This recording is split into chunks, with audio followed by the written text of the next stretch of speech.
Hey, can you find a water bottle for me? Something so simple. Hi, I'm Max Brantley with the Arkansas Times on Tuesday, November 14th. Some interesting news this morning in federal court in Little Rock.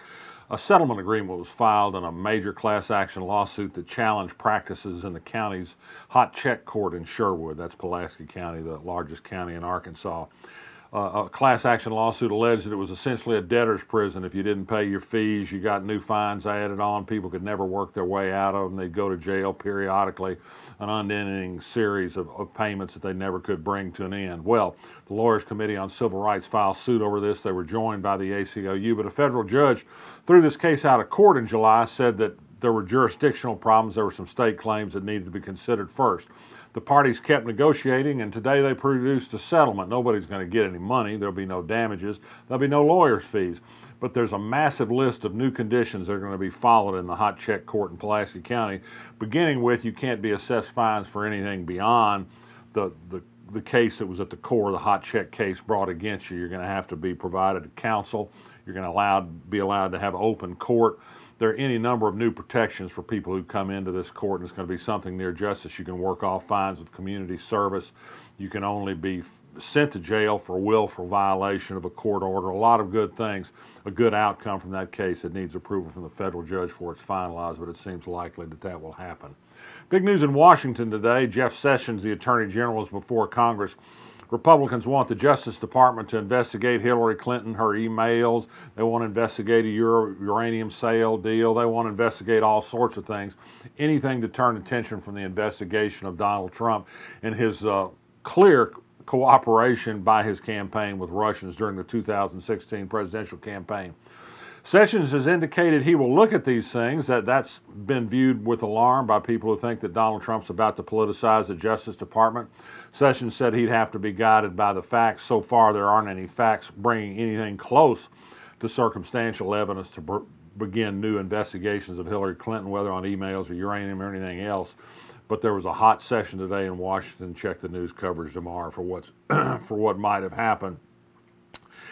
Speaking of turning attention from things, there's a lot to turn attention from. Ernie Dumas has written a great column you can read online at the Arkansas blog this morning about Donald Trump's appointment of Alex Azar as head of Health and Human Services for the federal government. That's the agency that, among many important duties in the healthcare area, looks at how drug companies serve Medicaid and Medicare, our giant healthcare programs. Well, Alex Azar is a former lobbyist for the drug companies. You can imagine he's not going to be looking on consumer side of things in drug relationships with the government. He, by the way, was one of the first hires by Kenneth Starr in the Whitewater investigation. He spent years on a witch hunt looking for nothing about Bill Clinton's involvement in a little real estate deal in Arkansas, so that's another black mark on his resume.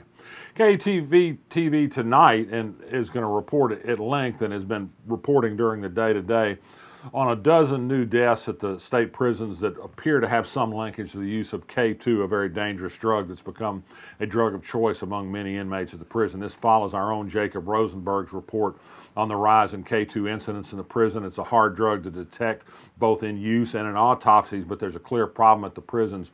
The question is whether prisons are moving adequately enough to address the problem used by inmates and to close down the means by which the drugs are reaching prisoners. That contraband comes through from prison employees, a lot of people believe, more so from them than from relatives of prisoners. A federal judge in Little Rock today may decide, or he may decide later this week, on whether to stop a state law that's going to allow grocery stores to sell a broader selection of wine.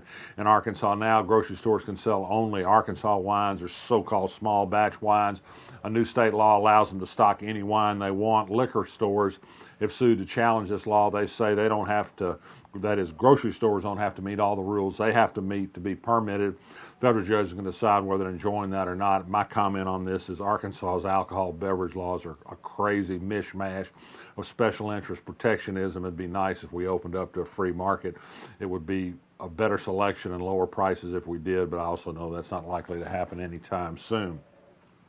We had a follow-up last night to a story I think we discussed yesterday, and that it was a good Arkansas business story about how CJRW, one of the state's biggest ad PR firms, had stopped allowing a consultant to their firm, Gary Heathcott, from doing work on a couple of major state accounts, and also banned him from their offices because of what they said were not good behavior toward other workers in the office, sort of one of these Me Too cases, at least in terms of rude treatment of employees, was suggested. Well, Heathcott responded to me in an extensive reply late yesterday afternoon. You can read it on the Arkansas blog. He says, well, they hired him as a consultant because they thought he could bring in big business. He did just that. He landed a bunch of big state accounts. Heathcott was the campaign advertising chief for Asa Hutchinson, so he had good political connections. Now they've got the business and contracts. They just seem to want to get rid of Gary Heathcott, he says. It's an interesting story if CJRW tries to get out of its obligations to pay him. Heathcott said he's ready, stands ready to make sure he gets delivered the benefits he was promised in that agreement. So at this point, CJRW is not responding to Heathcott's latest. Planned Parenthood of Arkansas lost a battle in court yesterday. The 8th Circuit U.S. Court of Appeals said it would not rehear, reconsider, or let the entire court hear a case in which Planned Parenthood challenged Asa Hutchinson's decision to cut off Medicaid funding from Planned Parenthood. It's only about $50,000 a year. It goes for basic medical services. It means essentially that the state of Arkansas has told X number of poor women that they can't choose their own doctor because Asa Hutchinson doesn't like who they do business with. Hutchinson and Leslie Rutledge have said repeatedly they're doing this because of unethical conduct by Planned Parenthood. There's been no such showing of unethical conduct. This refers to a cooked-up case against some other Planned Parenthood affiliates in other states over participation in fetal tissue research. None of this was alleged in Arkansas. They have dishonestly, repeatedly, over and over, launched this unfair attack on local Planned Parenthood. Planned Parenthood says it's looking for other ways to continue to provide those services to poor women in Arkansas. And finally this, heard of love locks? It started in France. I think people, loving couples, would lock personal padlocks on bridges over the Seine in Paris and other scenic landmarks as a sign of their everlasting devotion, perhaps toss a key into the river after they did it.